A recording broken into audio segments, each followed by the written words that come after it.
Hi, everybody. Welcome to the 641 Media podcast section. We're so happy to have you with us, whether you've come from iTunes or 641media.com.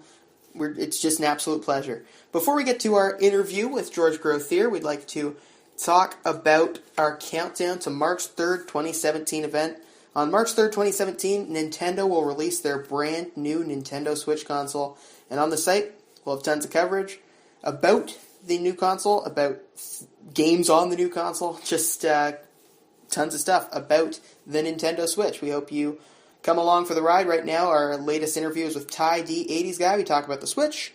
And without further ado, let's get on to baseball talk. And now we welcome in George Grotheer. George does Yankees coverage and some other stuff for 641media.com, among other things. How you doing, George? I'm doing well, thanks. Let's start with the New York Yankees and the way they're going to do things in spring training. We've been talking the last couple of days about just different players and where they're going to fit in on the Yankees club. So let's start with some of the battles. Where should we start with the Yankees and spring training battles? I think one of the most interesting battles you're going to see in Yankees camp this spring is the rotation and what the Yankees are going to do about that fourth and fifth starter spot. Right now, they're going into spring training with a competition between Luis Severino, Adam Warren, Brian Mitchell, Luis Sessa, and Chad Green, all of whom have starting experience in the big leagues, but all of whom have also succeeded as relievers. And I think the Yankees are going to look to keep Adam Warren in a bullpen capacity, given his ability to swing when necessary. And I think you'll see that with Brian Mitchell as well. I think Chad Green could also use a little bit more seasoning in the minor leagues, which is why I'm giving my prediction of Severino and Sessa as the Yankees' choices for the fourth and fifth starter spots. You mentioned pitchers that might be better out of the bullpen. Weren't most Yankees fans preferring Severino in the bullpen in 2016? Well, Severino had a much better season last year as a reliever, but he still views himself as a starter, and I think Brian Cashman and the Yankees brass still view him in that sense. So I think going forward, they're going to see what they have left as a starter and go from there heading into 2017. So are the two you mentioned the two you would personally put in the rotation if you were GM as well? I'm sorry, can you repeat that? If you're Joe Girardi / Brian Cashman, whoever's going to make the decision, the two you mentioned, Sessa and Severino, are they going to be your picks as well? Is that who you would do? I think so. I think they both have a lot of potential. I think they both have a lot of potential in this rotation. Sessa showed a lot of growth in his brief time in the bigs last year, and I think he's going to build on that this spring, and ultimately it'll earn him a roster spot in that rotation. Let's talk about the bullpen. What are the battles there? Well, after the monstrosity signing of Aroldis Chapman to a 5-year, $86 million contract, he's their closer going into the year. You'll see Dellin Betances and Tyler Clippard back in setup roles. I think Adam Warren is going to be another huge piece of that bullpen, as he has the capacity to start and relieve, do long relief, short relief, setup work. He can even close games if necessary. So you've got those four spots, and going with a 7-man bullpen, I think the final righty spot will go to Jonathan Holder, who had a brief cameo in the Bronx last September and showed that he might be the power arm of the future for this bullpen. I think the other two spots in this bullpen will go to both left-handed pitchers, Tommy Lane and Jason Shreve, who in this strengthened bullpen with all these guys who can fill multiple roles will be better used in infrequent situations, in situational work against lefties, or in an inning in which, say, you've got lefty do up for an inning. So I think Joe Girardi's going to go into this season with a bullpen of Chapman, Betances, Clippard, Warren, Holder, Shreve, and Lane. Just because you mentioned Girardi, and I know I did a little bit earlier too, is Joe Girardi's job safe this year? I think so. I think the Yankees exceeded expectations last year, especially after selling at the deadline. And I think the youth movement of the team, given the Steinbrenners and Cashman's commitment to this rebuilding while still competing process, indicates that Girardi is around for the long haul, and he'll at least play out the next year on his contract, if not further, into a new deal. The Aroldis Chapman trade in the middle of last year that brought him to the Chicago Cubs and eventually got the Cubs a World Series win, or at least in part, that helped. It gave the Yankees Gleyber Torres, among other pieces. When's his ETA? I think we could see Torres in the big leagues as early as 2018. I don't think he's going to have an impact in the Bronx this year, barring injury. You've got Didi Gregorius and Starlin Castro entrenched at the middle infield positions. And the only way I see Torres forcing his way onto the big league roster this year is in the event of an injury or a Chase Headley trade where the Yankees pull a Baltimore Orioles when they put Machado at third base, and they could try putting Torres at third in the event that Headley is moved. But I think a safer bet for Torres would be somewhere in the middle, May, June, July of 2018. First base for the New York Yankees. They just signed Chris Carter to a one-year deal around $3 million, if my memory is correct, maybe 3.5. That adds him to a situation that already had a competition between Greg Bird and Tyler Austin. Who wins that? Well, I think given his 2015 performance, the Yankees are going to look to give Bird every opportunity to win that job outright out of spring training. I think a lot of other analysts are saying that it's Bird's job to lose as we head into the season. I think Carter is, given his contract status and his stability as a veteran presence with right-handed power in that lineup, you're going to see Carter also get a roster spot, which could put Austin on the outside looking in as we head into the regular season. But right now I'd say it's safe to say Bird wins the job out of spring training. Carter will back up, DH sometimes, and maybe spare a corner outfielder every so often, with Tyler Austin either staying on as a bench player in the same capacity as Chris Carter or getting more seasoning in the minor leagues with a lot of the Yankees' other top prospects. I think that it's a much better situation to have than the Toronto Blue Jays situation where they have Justin Smoke and Steve Pearce battling for a spot. Yeah, I bet you'd like one of the Yankees guys, huh? I'd like both of the Yankees guys, or all three of them.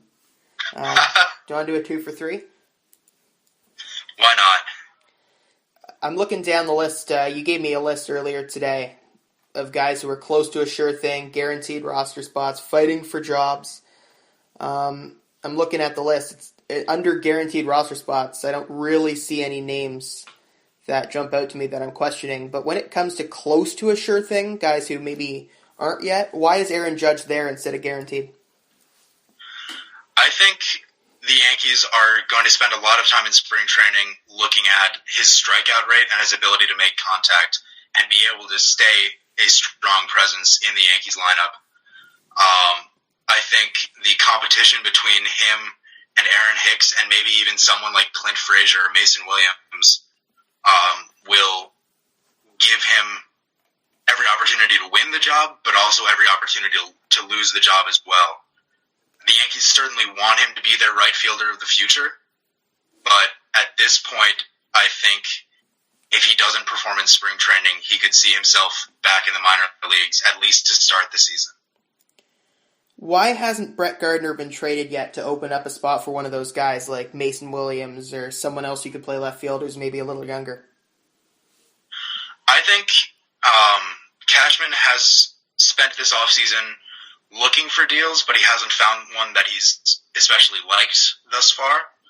I think he's looking for prospect return, maybe something similar to what he got back in the Brian McCann deal, to lower level starting pitching prospects who have a lot of potential. And I think if he were to have found that earlier in the offseason, Gardner would have been moved as soon as McCann was. but no team was willing to offer that much for, a 32, 33-year-old veteran outfielder who's good for maybe 10 home runs, 20 stolen bases, with still 2 years and $26 million left on his contract. You mentioned Brian McCann. Without the presence of McCann on the roster, you lose a leader in the clubhouse, a guy who's known for being a bit of a leader, and replace him with a younger guy, which makes sense when it comes to the stat point of view, but are they losing a leader, and could that affect them? I think you've got a lot of clubhouse presences who could step up into that leadership role.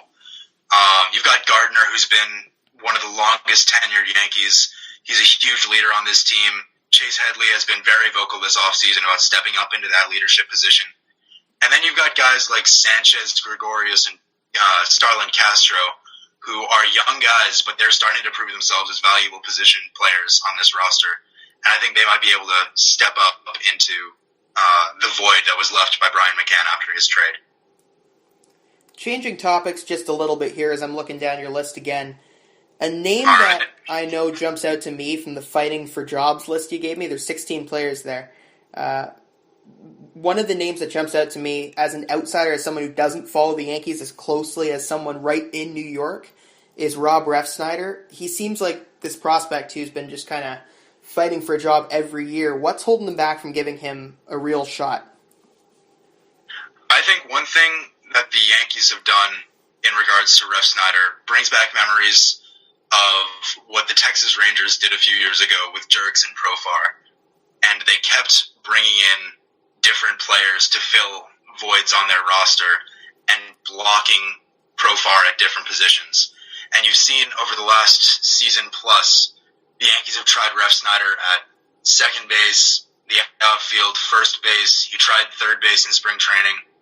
And I think the reason why I listed him under fighting for a job is because he might have a potential to beat out Ronald Torreyes or Ruben Tejada for that reserve infielder spot, but they might try to leave him in AAA just to work more on his versatility, so he might be able to step in if there's an injury to someone like Castro or Judge or Gardner or even Chase Headley if they're willing to try him at third base again. Or theoretically, if Bird or Austin or Carter aren't looking good in spring training, they might try to put Refsnyder back into that competition. He played a few dozen games at first base last season, and I think he has, albeit a small chance, but a chance nonetheless to try for that first base job. Give me, before we go on to the next spring training battle, I want just a quick break from that.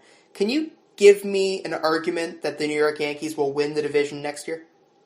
Like, even if you don't think they will, just give me an argument on why they could and would. That's a tall order to ask because they're going up against some good teams in Toronto, Boston, and Baltimore. But I think the presence of a lot of youth on this roster, in this starting lineup, and in the rotation gives the Yankees a fighting chance, along with, that lockdown bullpen of Clippard, Betances, and Chapman. So you've got players like Judge, Bird, and Sanchez who can all step up and provide, 25 to 30 home runs, 80 to 100 RBIs, and in the case of Bird or Sanchez, close to a 290, 300 batting average. So you've got a few players who have the chance to take a step and become those elite members of the American League East, and they have a chance to step up in the division and take the crown. I'm just looking again at some of the stuff you sent last night. Not really a whole lot of other spring training stuff pops out to me, unless you want to talk about why Romine will beat Higashioka for the backup catcher's job. Anything I missed that is really noteworthy from the Yankees? I think one of the best case scenarios for the Yankees is that they don't have a lot of options going forward, and I say that because if they make everything absolutely clear going forward, they're going to have a pretty easy time making decisions going into the regular season. We were talking just a little bit, we weren't recording,